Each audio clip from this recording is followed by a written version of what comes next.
नवजित नार्जारिनो भट होनो थाखाय बाक्सा जिल्ला एबसुआ खावलायदों।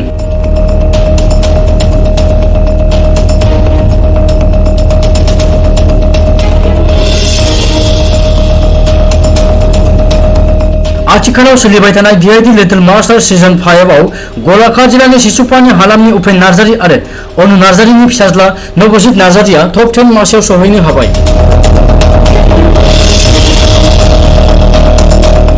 गोख्रों मोसागिरि डान्स नवजित नार्जारिखौ देरहासार खालामनो थाखाय बे समाव गोबां भटनि गोनांथि जादों, जायनि थाखाय बाक्सा जिल्ला दुलाराय बर' फरायसा आफादनि सोलोंथाइ नेहाथारि नितु कुमार ब्रह्मआ बर' माहारिनि साफ्रोमबो सुबुंफोरखौनो 9152915246 नाम्बाराव कल खालामनानै आरो G5 एप्सखौ डाउनलड खालामनानै भट हरनो थाखाय खावलायदों।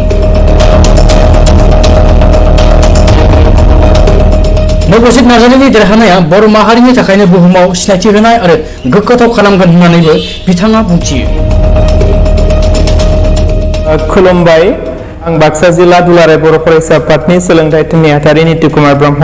बे समाव नोंथांमोन साफ्रोमनोबो फोरमायनो मोननायजों लोगोसे खावलायनो मोननानै गोजोननाय मोनदों दि आथिखालाव GTPआ फोसावनाय डेन्स इन्डिया डेन्सनि लिटिल मास्टार सीजन 5 नि जि बादायलायनाय बियो आथिखालाव सोलिगासिनो दं आरो बे बादायलायनायाव जोंनि बर' माहारिनिफ्राय सासेल' बादायारि गलाघाट जिल्लानि सिसुपानि हालामनि उपेन नार्जारि आरो मुस्लिमा अनु नार्जारिनि फिसाज्ला नवजित नार्जारि फंबाया बेवहाय बाहागो लानानै गावनि रोंगौथिजों जोबोद सोमोनांथावै बादायलायनायाव आवगायलांबाय थानानै 10 मासियाव बासारियाव हाबहैनो हाबाय आरो लोगोसे नवजित नार्जारिखौ मोजाङै देरहासार खालामथारनो थाखाय जोंनो बे समाव नवजित नार्जारिखौ भट होनानै देरहासार होनांगौनि गोनांथि जादों। बेनि थाखायनो गासैबो बर' रायजो राजा नोंथांमोनखौ बे समाव खावलायो 9152915246 बे जानबुं नाम्बाराव फन खालामनानै दिनै मोनाबिलिनि 9 रिंगानिफ्राय समबारनि फुंबिलिनि 9 रिंगासिम जे भट होनाय हाबाफारि बेयो जागोन। बेनिखायनो बे समनि गेजेराव जेन नोंथांमोन साफ्रोमबो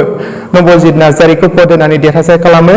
बे जानबुं नाम्बारनि अनगायैबो G5 एपखौ डाउनलड खालामनानै बेनि गेजेरजोंबो नोंथांमोन साफ्रोमबो दिनैनि मोनाबिलिनि 9 रिंगानिफ्राय फैगौ समबारनि फुंबिलिनि 9 रिंगासिम भटखौ नोंथांमोना होनो हागोन आरो बै भट होनायनि गेजेरजों नवजित नार्जारिया देरहासार जायोब्ला बियो जों बर' माहारिनिनो मोनसे बेसेबांबा गोजोनथाव बेसेबांबा गोग्गाथाव लोगोसे बर' माहारिया सारा पृथिबियावनो बुहुमावनो मिथिसार जासिनबावगोन। बेनि थाखायनो साफ्रोमबो बर' रायजो राजा नोंथांमोनखौ नोंथांमोननि बेसेन गोसा भटखौ नवजित नार्जारिनो सिगाङाव मख'नाय नाम्बाराव भट होनानै जेन देरहासार खालामो बेखौ गुरै खावलायहरफिनबावनाय जाबाय।